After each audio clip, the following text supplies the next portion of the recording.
तो चलिए हम पढ़ते हैं कि महत्तम समापवर्तक निकालने की क्या क्या विधियां हैं। तो मासा निकालने की दो विधियां होती हैं, गुणनखंड विधि और भागफल विधि। तो सबसे पहले हम बात करते हैं गुणनखंड विधि की। जैसे हमने एक क्वेश्चन ले लिया 48, 64, 72 का मासा निकालिए। तो बारी बारी दोनों विधियों की बात करेंगे। तो सबसे पहले हम इस क्वेश्चन में निकालते हैं गुणनखंड विधि से कैसे निकाला जाता है।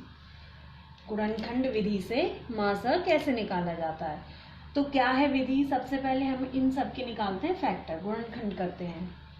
48 के करेंगे, कैसे करते हैं, देखो ये सबसे छोटी ही जो अभाज्य संख्या होती है उससे काटते हैं। तो सबसे छोटी अभाज्य संख्या है 2, तो 2 से कट जाएगा, 2 दूनी 4, 2 चौके 8। फिर उसके बाद फिर 2 से कट रहा है, 2 एकम 2, 2 दूनी 4, फिर 2 से कट रहा है, 2 के पहाड़े में 12 आता है, 2 छिक्का 12, फिर 2 से कट रहा है, 2 तिया 6, फिर अब ये 2 से नहीं कट रहा, 3 से कट रहा है, तो 3 से इसको काट देंगे। अब ऐसे ही दूसरी संख्या की बात करें 64, 2 तिया 6, 2 से कट रहा है, 2 दूनी 4, ये भी 2 से कट जाएगा क्योंकि लास्ट में अगर 0, 2, 4, 6, 8 होगा तो वो सभी संख्याएं 2 से कट जाएंगी। 2 एकम 2, 2 छिक्का 12, 16 2 के पहाड़े में आता है, 2 अट्ठे 16, 2 चौके 8, 2 दूनी 4, 2 एकम 2। तब तक करना है हमें जब तक कि नीचे 1 ना आ जाए। ऐसे ही अब हम 72 के गुणनखंड निकालते हैं। 2 से कट जाएगा ये, 2 तिया 6, 2 छिक्का 12, 2 एकम 2, 1 बच गया यहाँ पर, 16 हो गया ये, तो 2 अट्ठे 16, 2 नेम 18। अब ये जो 9 है ये 2 से नहीं जाएगा, किससे जाएगा, ये 3 से जाएगा। तो इसको करेंगे 3 तिया 9, फिर 3 से जा रहा है, 3 एकम 3। तो ये हमने इन सभी संख्याओं के क्या कर लिए, गुणनखंड। ये आ गया हमारे पास 48 के अपवर्तक वो गुणनखंड।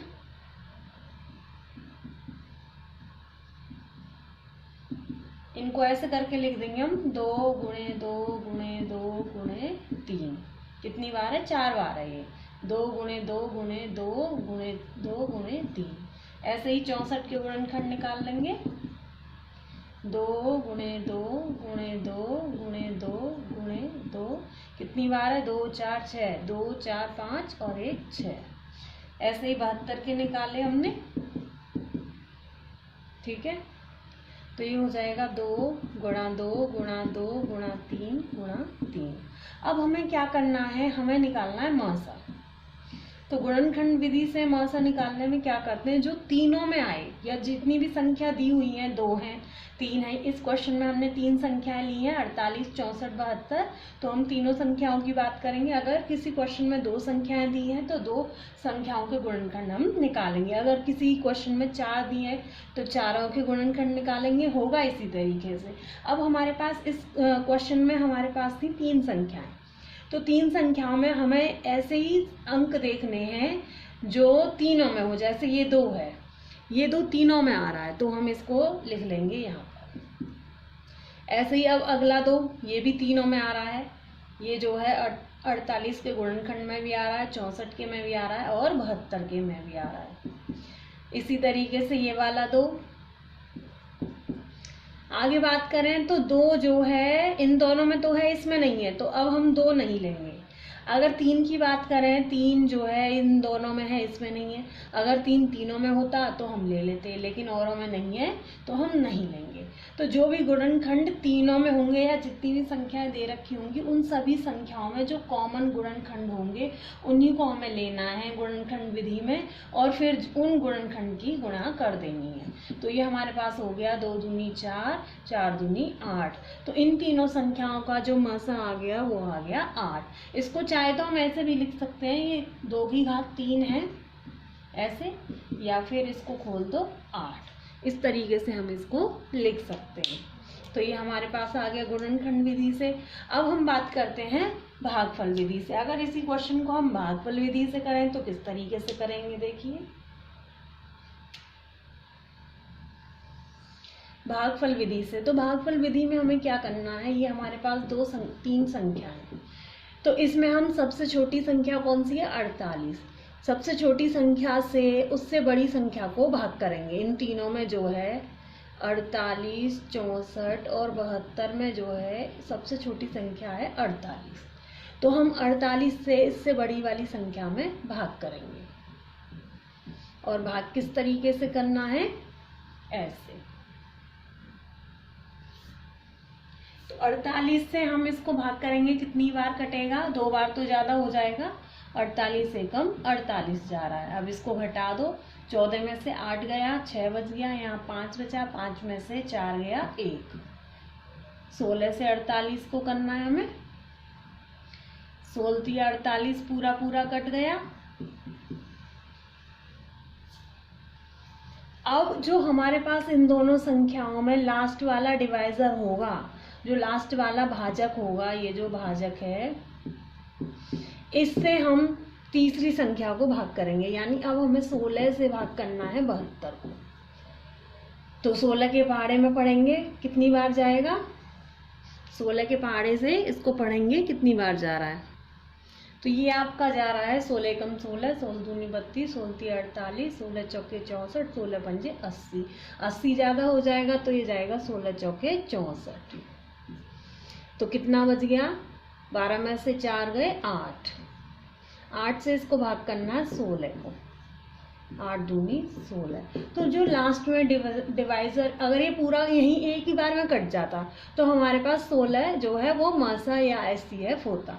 लेकिन अगर ये नहीं कट रहा, 2 बार में कट रहा है या उससे ज़्यादा बार में कट रहा है, तो जो लास्ट में डिवाइजर होगा, जो लास्ट में भाजक होगा, वही तीनों संख्याओं का मासा होगा।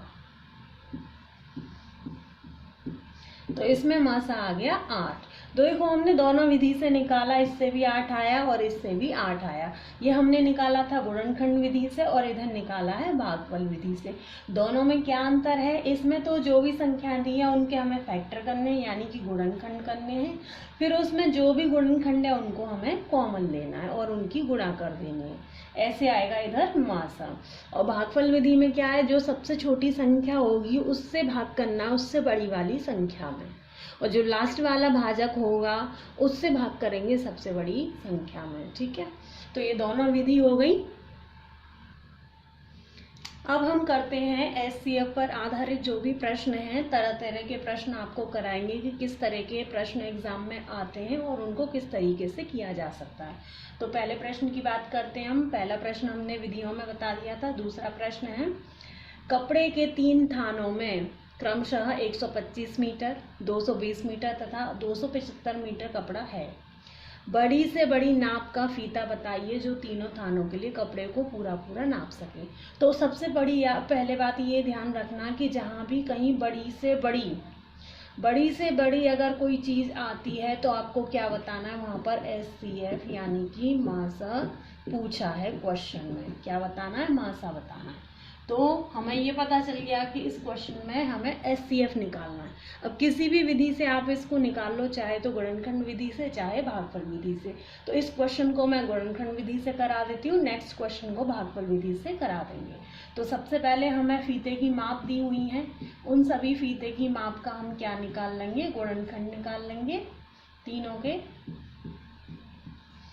तो इसके पीछे 5 आ रहा है तो ये 5 से कटेगा, 5 दूनी 10, 5 पंजे 25।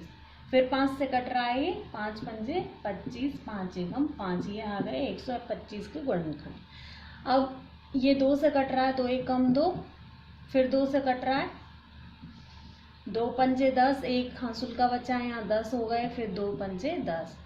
अब ये 2 से नहीं कट रहा, किससे कट रहा है, 5 से, 5 एकम 5, 5 एकम 5। अब ये जो 11 है, 11 प्राइम नंबर होता है, 11 से ही कटेगा, 11 एकम 11। इसके पीछे 5 है तो ये 5 से ही कटेगा, 5 से 27 को काटना है, 5 पंजे 25, 2 बच गया, यहाँ 25 हो गया, फिर से 5 पंजे 25 जा रहा है, फिर से 5 से जा रहा है, ये 5 एकम 5, 5 एकम 5। अब ये किससे जा रहा है, 11 से जा रहा है, 11 एकम 11। तो हमारे पास जो है 125 के गुणनखंड आ गए 5 गुणा 5 गुणा 5, और हमारे पास 220 के गुणनखंड आ गए 2 गुणा 2 गुणा 5 गुणा 11, और हमारे पास आ गए 275 के गुणनखंड 5 गुणा 5 गुणा 11। तो हमें क्या निकालना है? बड़ी से बड़ी नाप। तो बड़ी से बड़ी नाप हमें वही लिखना होगा जैसा कि क्वेश्चन में लैंग्वेज दी है। तो बड़ी से बड़ी नाप क्या होगी, यानी कि मासा हमें निकालना है। इन तीनों में अगर देखें तो एक बार 5 आ रहा है, तो 1 5 जो है इन तीनों में आ रहा है। हम कोई सा भी, चलो इस वाले को ले लेते हैं। 1 5 आ रहा है, उसके अलावा इन तीनों में कुछ भी कॉमन नहीं आ रहा है, तो इसलिए हमारे पास आ गया 5 मीटर। जो बड़ी से बड़ी नाप होगी वो होगी 5 मीटर। समझ में आ गया क्वेश्चन। अब अगले प्रश्न की बात करते हैं। अब बात करते हैं प्रश्न नंबर 3 की। इसमें क्या कहा है? 2 टंकियों में क्रमशः 72 लीटर तथा 116 लीटर दूध भरा है। बड़ी से बड़ी धारिता का बर्तन बताइए जिससे दोनों टंकियों के दूध को पूरा पूरा नापा जा सके। इस क्वेश्चन में भी देखो हमें पहचान कैसे करनी है। इस क्वेश्चन में भी कहा है कि बड़ी से बड़ी धारिता का बर्तन बताइए, यानी इससे हमें पता चल गया कि हमें क्वेश्चन में क्या पूछा है, एचसीएफ हमें पूछा है। तो हम इस क्वेश्चन में एचसीएफ निकालेंगे, वही हमारा इसका आंसर होगा। तो अब हमें क्या 2 संख्याएं दी हैं, 72 और 116। 2 ये संख्याएं दी हैं, इसमें छोटी कौन सी है? 72 है। हम इसको भागफल विधि से कर लेते हैं, जिससे आपको पक्का हो जाएगा कि भागफल विधि किस तरीके से करते हैं। 72 से हमें 116 को भाग करना है। दूनी करेंगे तो ज़्यादा हो जाएगा, तो 72 एकम 72, 4 बच गया। 11 में से 7 गए 4। 44 से 72 को भाग करेंगे। 44 दूनी 88, ज़्यादा हो जाएगा, ये भी एक बार जाएगा।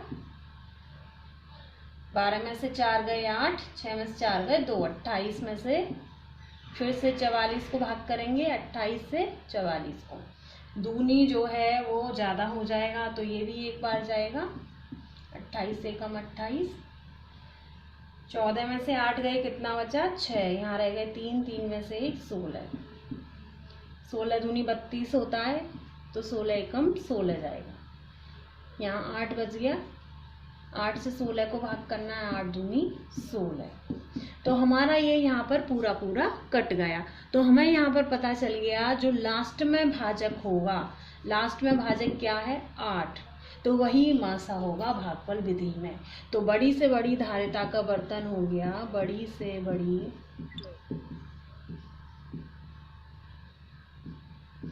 धारिता का बर्तन बराबर 8 लीटर।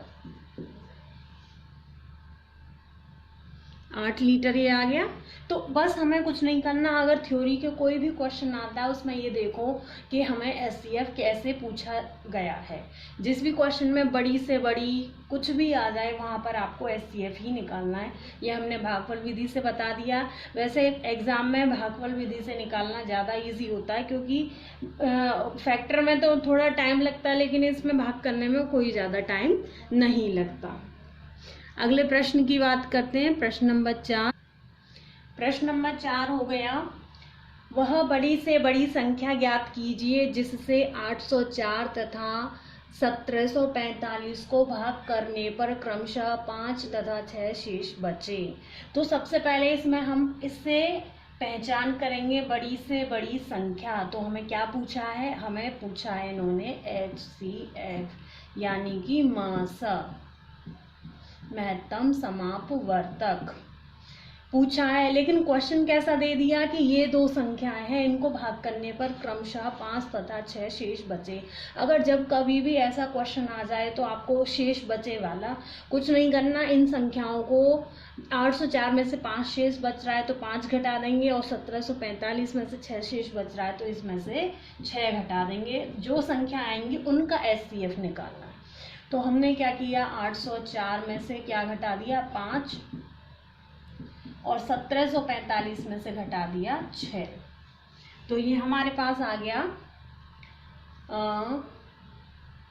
9 या 9 7 9 3 7 1, ये घटा के आ गया 9 बचा 3 7 1।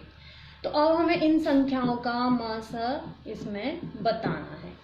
तो इन संख्याओं का अगर गुणनफल विधि से निकालोगे तो थोड़ा सोचने में टाइम लग जाएगा किस तरीके से गुणनखंड करें। तो भागफल विधि में ज़्यादा आसान है, छोटी वाली संख्या से बड़ी वाली संख्या को भाग करना है। तो इसका हम गुणा करके देख लेते हैं कितनी बार कट रहा है। जैसे 2 बार हमने किया, 2 ने 18, 2 ने 18 1 19 और 2 7 14 और 1 15। तो हमारा ये 2 बार जा रहा है तो इसको 2 बार चला देंगे। 1598 घटा दो, 9 में से 8 गया 1, 13 में से 9 गए, कितना बचा 4 और यहाँ पर 1। इसको भाग करेंगे तो ये हमारा हम गुणा करके देख लेंगे तो हमारा ये जाएगा 5 एकम 5 5 चौक 20, 2 5 एकम 5 और 2 7। ये हमारा 5 बार जा रहा है। 5 बार हमने इसको कर दिया, गुणा करके देख लेंगे। 141 की 2 में 3 में 4 में 5 में, 9 में से 5 गया 4 9 94 आ गया। 94 से 141 को करना है, 141। तो 94 एकम 94 जा रहा है, दूनी तो इसमें ज़्यादा हो जाएगा। 94 दूनी 2 चौके 8 2 निम 18, तो ये तो ज़्यादा हो जाएगा। तो 94 एकम 94 इसमें जाएगा। 11 में से 4 गए, कितना बचे 11 में से 4 गए 7 और यहाँ पर हमारा कितना रह गया 13। 13 में से 9 गए 4। 47 से 94 को करना है तो 47 गुणा 2 2 बार ये जा रहा है। 2 7 14, 2 चौके 8 और 1 9 94। 2 बार ये पूरा कट गया। तो लास्ट में जो भी आएगा कटने के बाद जो भी हमारे पास भाजक बचेगा वही मासा होगा, ये ध्यान रखना। तो हमें इस वाले प्रश्न का उत्तर मिल गया। वह बड़ी से बड़ी संख्या क्या होगी, वो 47 होगी। वह बड़ी से बड़ी संख्या बराबर 47। तो ये सभी ऐसे क्वेश्चन थे जो मासा पर आधारित थे। ऐसे ही क्वेश्चन, इस टाइप के क्वेश्चन किसी भी एग्ज़ाम में आते हैं और डीएलएड के एग्ज़ाम्स में भी आ चुके हैं इस तरीके के क्वेश्चन। तो इनको नोट कर लेना और अच्छे से इनकी प्रैक्टिस कर लेना, इन सभी क्वेश्चन की जितने भी इसमें कराए हैं। और आपका इन क्वेश्चन के अलावा मासा का कोई भी क्वेश्चन इससे बाहर नहीं आएगा। तो इसको अगर पूरी तरीके से मासा जानना है तो इनको अच्छे से प्रैक्टिस करना। वीडियो को लाइक करें, सब्सक्राइब करें। अगर कुछ भी प्रॉब्लम होती है इससे रिलेटेड, मासा से रिलेटेड, तो कमेंट बॉक्स में ज़रूर कमेंट करें। Thank you.